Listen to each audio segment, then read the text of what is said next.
Alright, we are back with another round of Gandalf versus Saruman. And, we're not doing so hot. Our elves are all injured. They're all wounded. And we're not in the safest places on the map. Isengard and Aragorn. Aragorn's tapped. And we need to get back to safety somehow so people can heal up. The problem is the sight path from Aragorn to Lorien includes the Shadowland, which is going to be dangerous no matter what. And so I'm wondering whether we take a detour. And so I think what we'll do... Well, first of all, let's untap everyone. Okay. There, these guys are wounded. They can't untap. And... yes, if we were to go straight back to Lorien, we would have to go through the Grey Mountain Narrows, which is a Shadowland, and yeah, that could be pretty bad, given what we've been seeing from our opponent so far. So I think what we'll do is we'll go to the Gladden Fields. This is back in play again. We've got a new, we've reshuffled, or we've got a new play deck, and on the sites we visited during the first play deck we can return to. So this will allow us to go... from the Withered Heath through Northern Ravanion, Woodland Realm, and then Anduin Vales, and we'll arrive at a ruins and lair. So hopefully this will keep us safe. Balin still has the healing herbs, which he could use to heal someone. I've also got smoke rings here, although we have nothing in the play deck or in the discard pile at the moment. But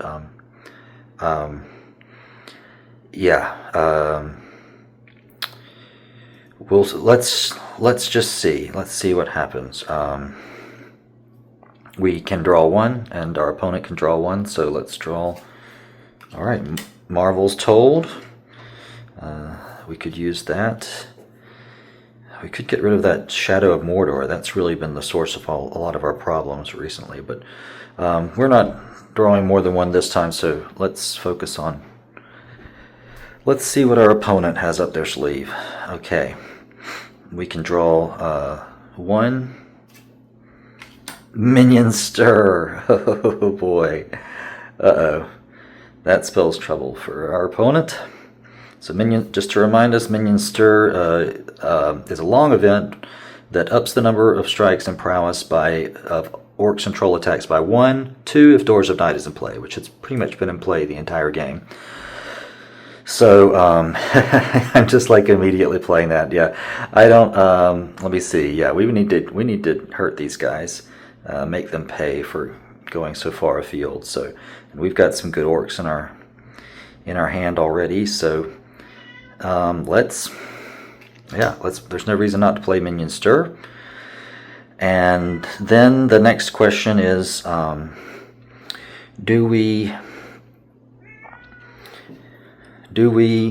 me check on the cat.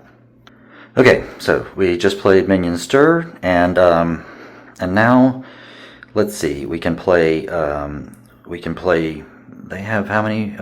Yes, they have a party of 4, so we could play 3 more cards. And I think we should play Hobgoblins first, which, with Minion Stir in play, makes that 4 strikes of 12. 4 strikes of 12. Yikes. Okay. And yes. You know, Glorfindel could be in trouble. 4 strikes at 12. He'd be rolling a 6 because he's wounded. Annalena would be rolling a 1. She'd be next to dead. Boy, Heidi. I don't want to lose either one of them. But I really don't want to lose Glorfindel. So I think what we do, let's see. All right, so before the Hobgoblins came down the mountain, Balin real quickly tapped to use his healing herbs and discard this card. And which one? Who are we healing? Either one of them. And then what are we doing? Are we going to try and get out of this attack? I'm suspecting that they have more than one attack. Is that wrong? I mean, it's difficult because I know that they have more than one attack up their sleeve, but So I could heal Annalena to tap and cancel this attack, but we still would have been considered to face it. So if they have any of those other cards that buff off of facing previous orc attacks, we've been seeing a lot of those recently. That's going to be made even worse with this minion stirred. So honestly, I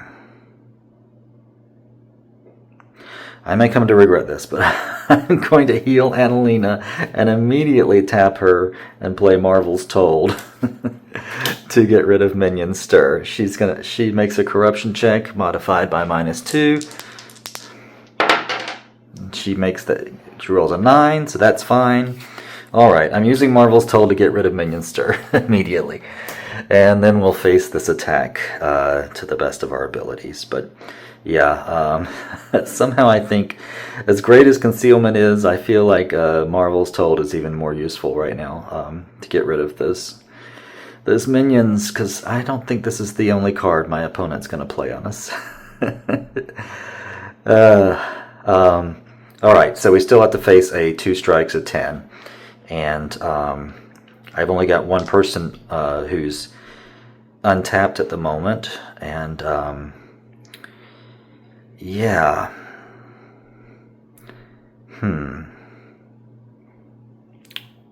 Does he tap to face this strike? I mean, it's not a sure thing, even if he does tap, so we probably should. He gets +1 prowess against orcs, so he's got 6. And I will tap. Alright, so Gloin's tapping to take 1, and they'll put the other one.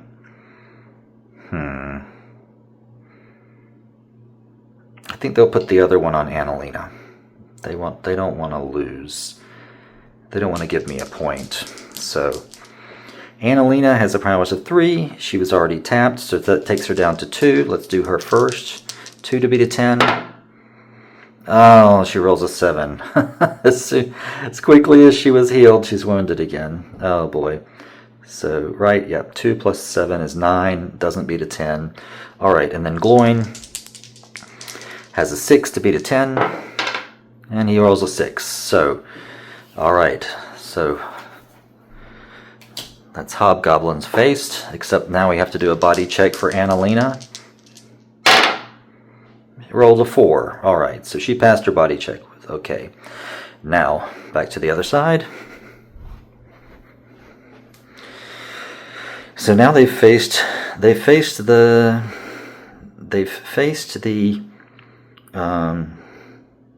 Hobgoblins. So that means this Uruk Lieutenant would have a prowess of 12, 1 strike with a prowess of 12, or 5 strikes with a prowess of 7. 1 strike with 12, or let's do the Orc Warband first and see how this goes. Alright, so this Orc Warband is keying, well, yeah, this is also keying to the Wilderness. I think that's important to specify. The Hobgoblins were obviously keying to the Wilderness. But the Orc Warband is also, yes, must key to the Wilderness. They could also key to the site. That's a thought. Yeah, let's say they key to the site. So the Ruins and Lair, they're keying to the site.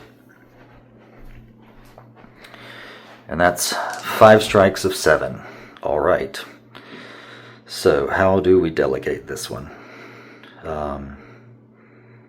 Well, there's no choice.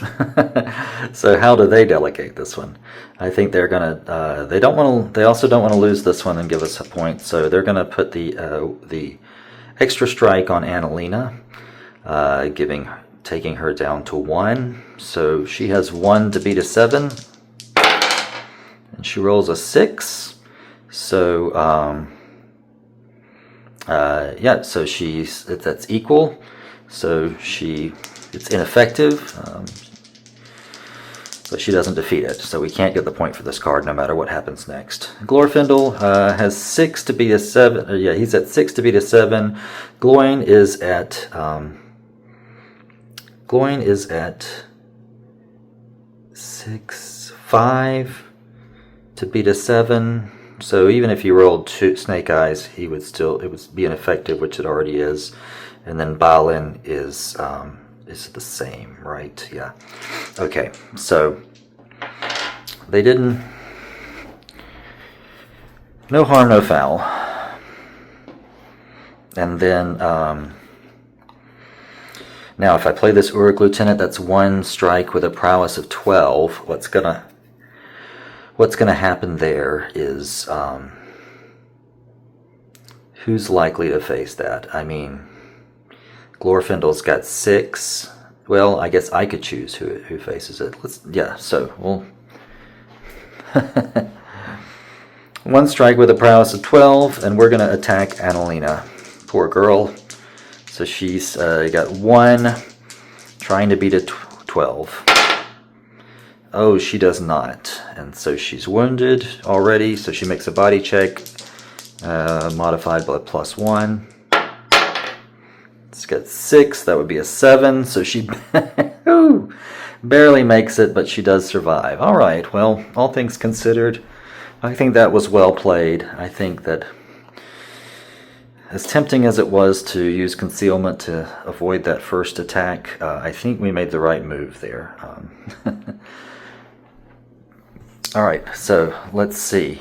These guys have arrived safely at the Gladden Fields, and now we go to Gandalf's movement hazard phase, and they're staying put, so nobody draws any cards.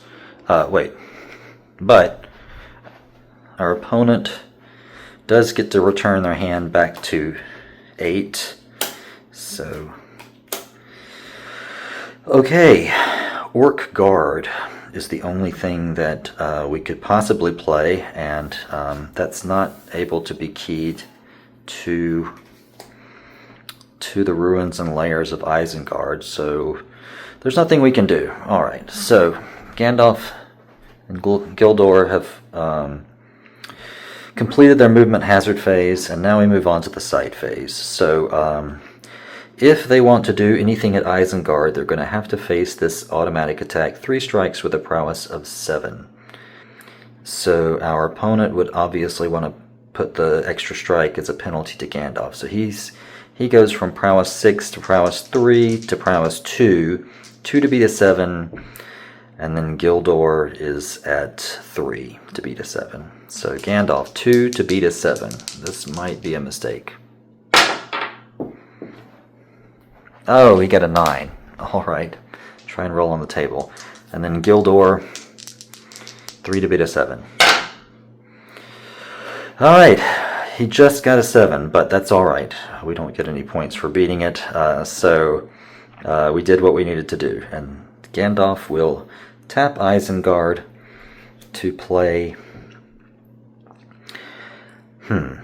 Doesn't matter all that much, but let's take the fair gold ring.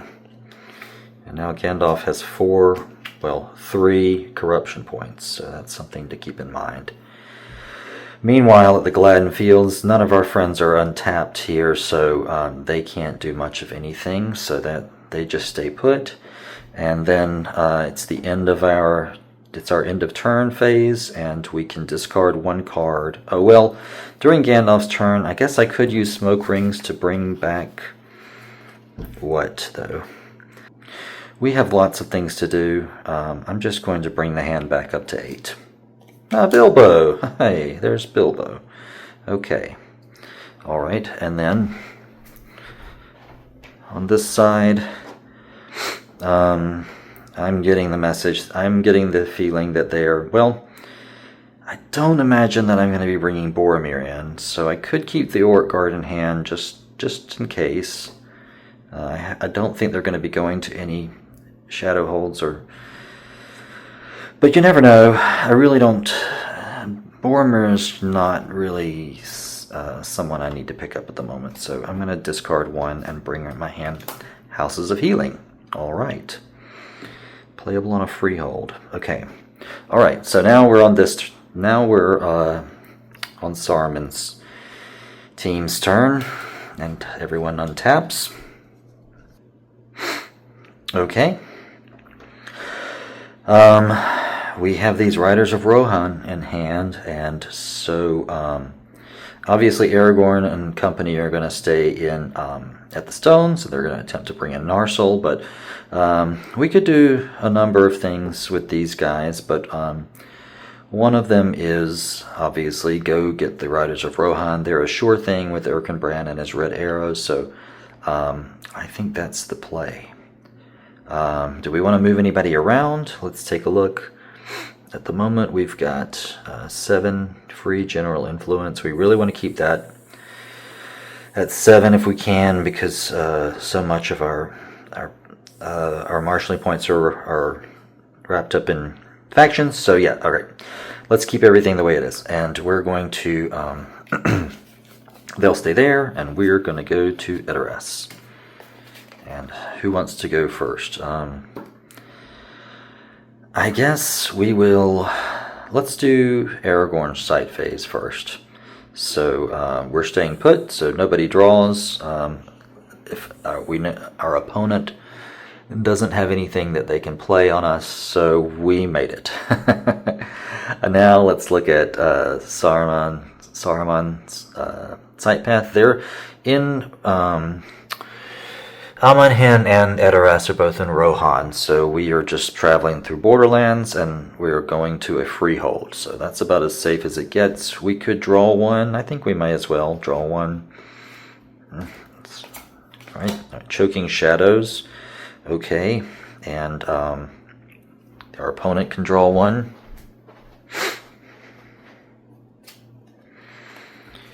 Lure of Expedience. All right. This can't be played on wizards, but we could put it on. We could certainly put it. Oh wait, I should not have untapped. By the way, I should not have untapped Halbarad. He cannot untap until we go to a haven, and that would have been an argument to go to. But I still think Rohan. I still think Edoras is the play. Yes. So.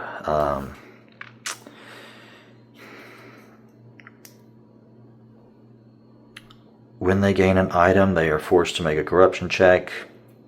If I'm not gonna... It almost feels like I'm kind of wasting it by playing it now. I really need to save up some of these so that we can burn someone down. Good. But that means keeping this and discarding something else. And, yeah. I'm not really excited about that either. I would like to bring Bilbo in, but that's going to be quite a detour too. Yeah. Goldberry and Bilbo, they're sort of in the same neighborhood. Oh heck. Let's, well, we know they're going to Edoras to get the Riders of Rohan, so I just don't want to waste this. I feel like one reason why we're not being very effective with our attacks is that we're not building up to them. The rings also take up a lot of real estate in your hand. So, I'm going to discard Concealment. I hate to do it, but... I need to keep some hazards around. All right, so back over here. They've made it safely, and so we bring our hand back to 8. I don't think we need houses of healing, honestly. And so, all right, we bring our hand. We arrive safely in Edoras, and yes. Okay, so sight phase. At the stones, Aragorn and company need to face a 2 strikes of 9 from Pûkel men. I think I'm going to have. Who do I want to take on Narsil?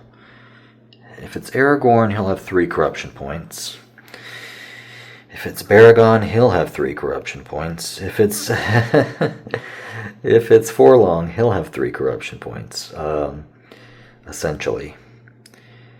Well, every time you pass items, you're tempting fate because, yeah, you have to do a corruption check. So I think let's see if we can get Aragorn to take it, which means I'm going to have Quick Beam and Baragon.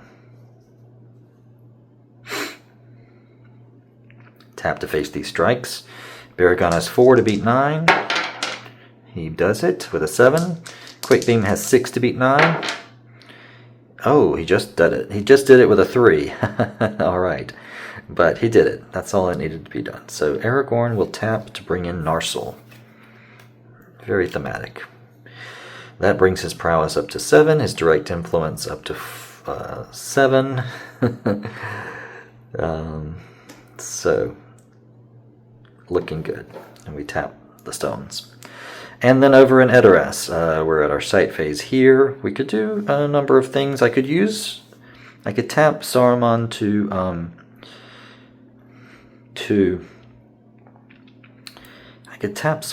to use Marvel's Told. I really don't want to do that.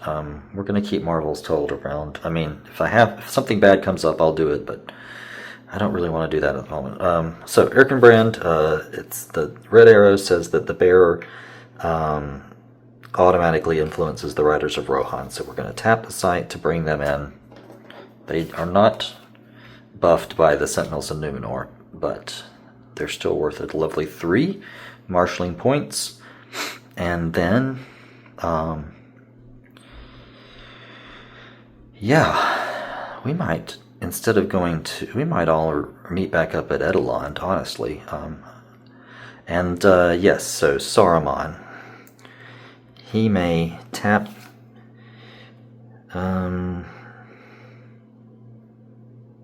tap the Palantir to choose 1 card from your discard pile and bring it into your play deck. Alright. I think that would be the Knights. Yes, alright. So, he'll need to make a corruption check. If I roll Snake Eyes, he's discarded. Alright, 7. Okay. So, I'm going to bring the Knights of Dol Amroth back into the play deck. And Saruman's tapped. And then we can discard 1 card and bring our hand back up to 8. Choking Shadows is very helpful. Orc Guard less so. So I'm going to discard Orc Guard. And we'll bring our hand back up to 8. It's at 5 now. Gambling. Oh, hey. We could bring him in at Edoras. Nice. Gambling. A chance meeting. And a reforging. Alright. Wow. Awesome. Okay. So. Yeah, we could literally bring gambling in right now. And Erkenbrand is using. He's got what? 7, 6, that would be 8. Yeah, oof. I mean, I could bring gambling in. Do I need him? I don't know. That's the question. I don't know that I need him. I mean, I could switch them back out, and Théoden has what? 3, 8. So Hema is also, yeah, I could literally have Erkenbrand, Gambling, and Hema all under Théoden. Yeah, but is that the play? I don't know. I don't know that all Gambling. We really need all Gambling. Although he's got a great mind to direct influence ratio of 2 to 1. That's good. Okay, but that's the end of this round, I think, and we already did the end of turn phase over there for that team, didn't we? Or am I thinking about? I'm thinking about my turn. Aren't I? Yes. So we can do the end of turn phase here. Ooh, do we want to? What's the play? Where is Gandalf headed next? We could go to the old forest. At some point we need to tap this ring. We could all meet back at Lorien. I don't think we discard anything. We leave it at this. Alright, so that's the end of that round.